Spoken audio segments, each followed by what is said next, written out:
Imagine this, if you will. You're standing in southwestern France, sun beating down, looking out over these incredible vineyards.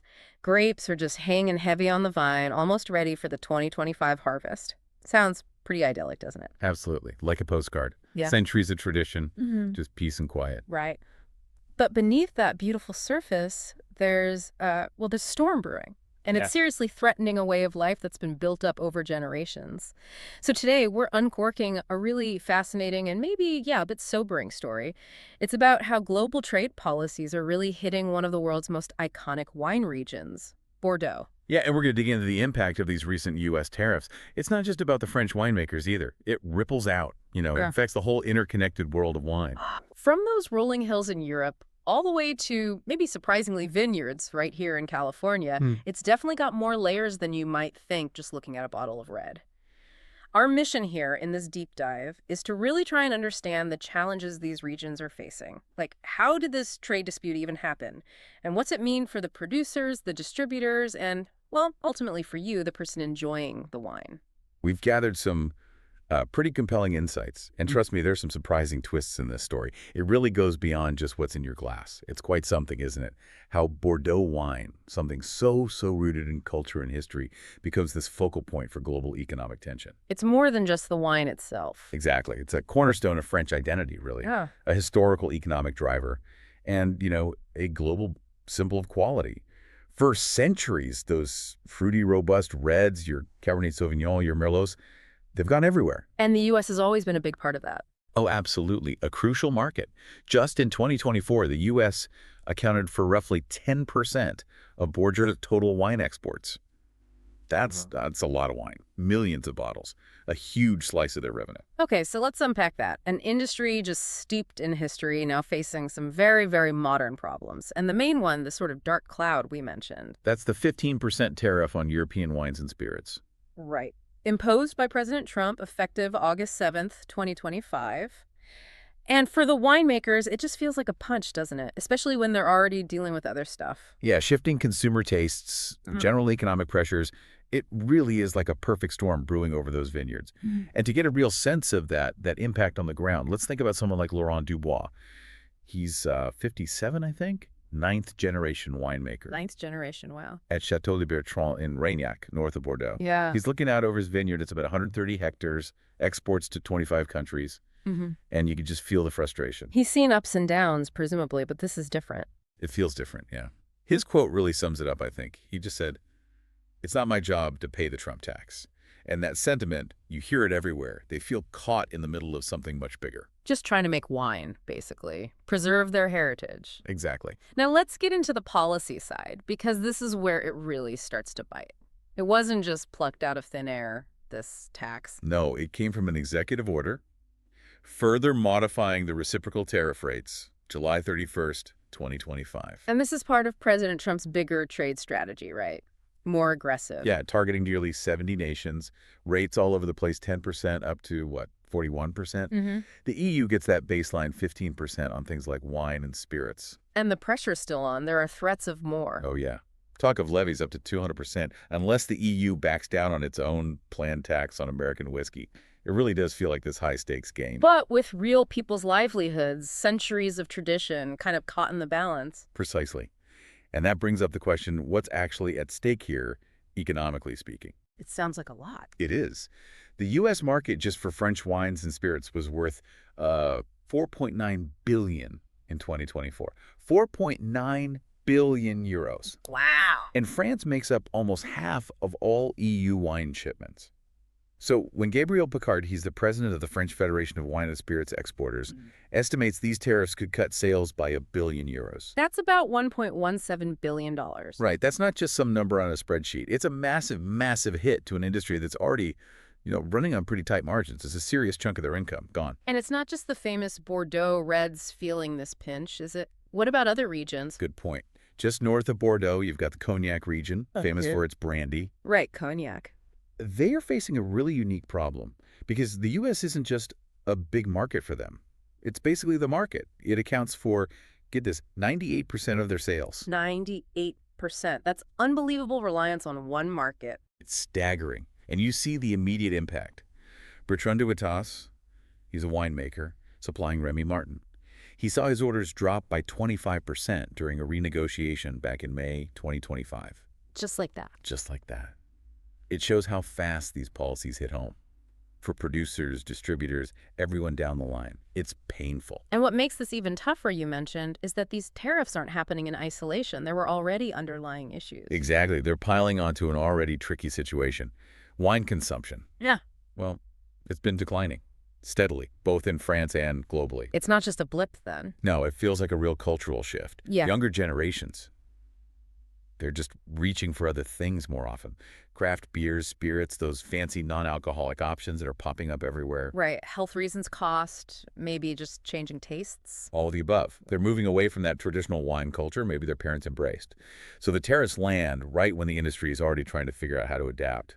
It's like fighting on two fronts. So let's go back to Laurent Dubois, our winemaker. What does this mix of tariffs and changing habits actually mean for him day to day? Well, he's already had to make some really tough calls. He scaled back his vineyard by 10%. Actually pulling up vines. Literally uprooting vines. Yeah. Just to cut costs. And you can feel the fear in the region. He sees neighbors closing down, going into receivership. Where their assets are taken over to pay debts. Exactly.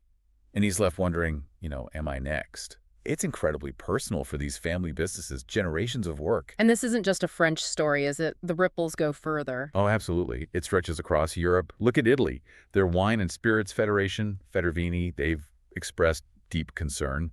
The president, Giacomo Ponti, called the lack of an exemption a missed opportunity. And Italy's a big player, too. Huge. Nearly 40% of the EU's wine exports to the U.S. come from Italy. So they're facing very similar risks, especially the smaller producers.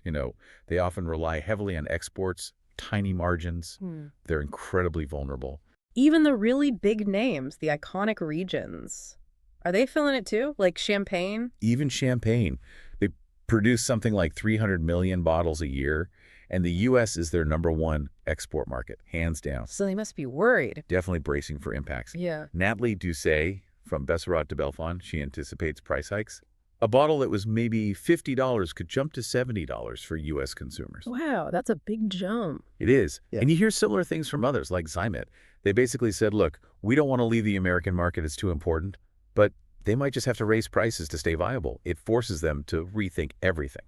Okay, so broadening this out. These tariffs, they don't just hurt European producers. You mentioned effects even here in the U.S. How does that work? It seems counterintuitive. It does, doesn't it? But think about someone like Corey Burke. He owns Dresser Winery in Paso Robles, California. You'd think maybe less European competition is good for him. Yeah, that would be the simple assumption. But no, he saw his costs go up immediately. Why? Because his corks and barrels, they come from Portugal and France. Ah, the supply chain. Exactly. The suppliers just passed the tariff costs straight on to him.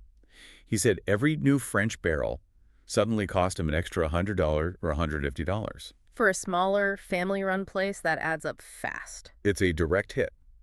And it shows how these protectionist measures, even if they're meant to help one part of the market, can end up hurting domestic businesses that rely on those global connections. That's a really crucial point. And it's not just the small guys feeling that, right? Bigger groups, too. Definitely.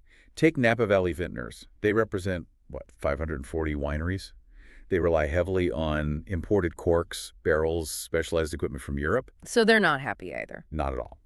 Rex Stoltz, their VP of Industry Relations, was pretty blunt. He said, this looks horrible from our perspective. So you don't see U.S. wineries celebrating. You see this united front of concern.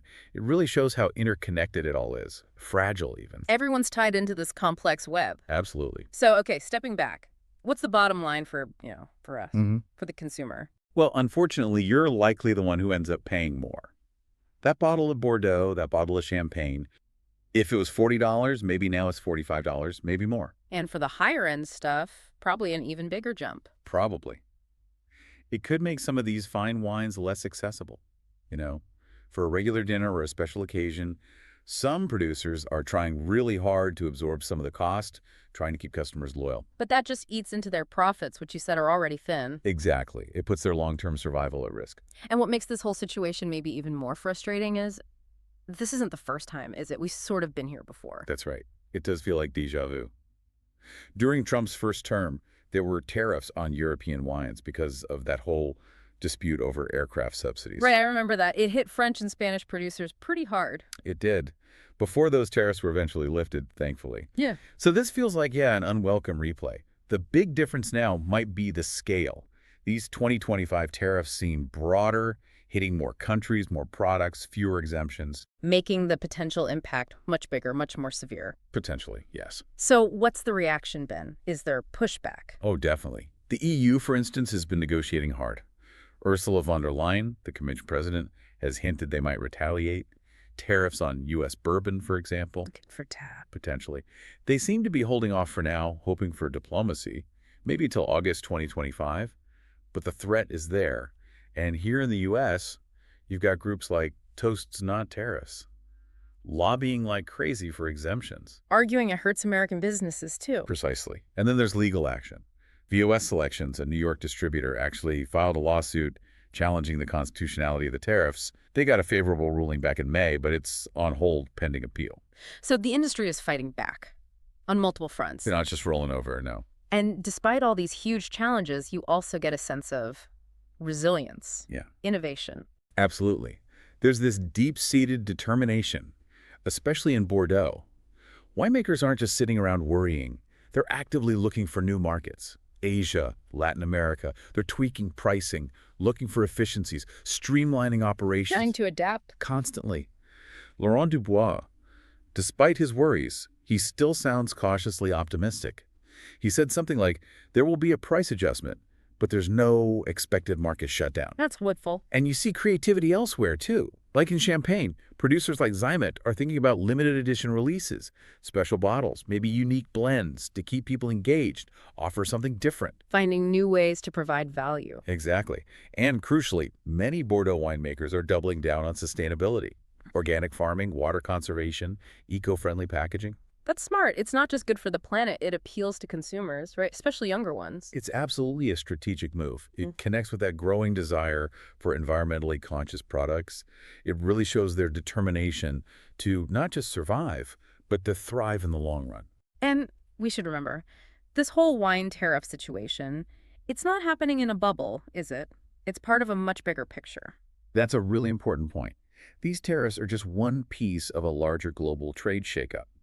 Trump's wider policies have hit countries like Brazil, India, with even steeper levies. It's disrupting supply chains everywhere, across so many industries. It goes way beyond wine. Way beyond. Think about a company like Crocs, the shoe company. Their CFO, Susan Healy, mentioned on an earnings call August 7th, 2025, how difficult it is to predict the financial fallout from these tariffs. There's just widespread uncertainty. So it's not just a one story, it's a global economy story. Exactly. It's a stark reminder of how interconnected everything is. Yeah. A policy aimed at one sector, like wine, can send these unpredictable ripples through totally different industries, from luxury goods to, well, shoes. It affects businesses and consumers everywhere in ways we're probably still figuring out.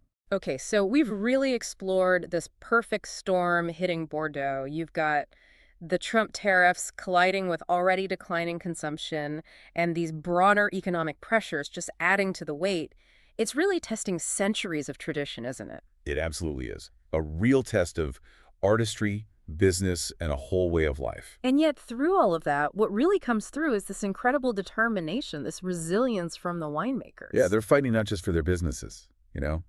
They're fighting for their heritage, something built over centuries. And Bordeaux's reputation, the global demand for those wines, those are still powerful assets, right? Hugely powerful. That quality, that history, it still counts for a lot in this battle. So as all these trade tensions keep simmering and something as, I don't know, as simple and cherished as a bottle of wine gets tangled up in global politics, it does make you think, doesn't it? It really does. What does it actually mean for our interconnected world when the simple pleasure of sharing a meal or raising a glass becomes so complicated by international disputes and economics?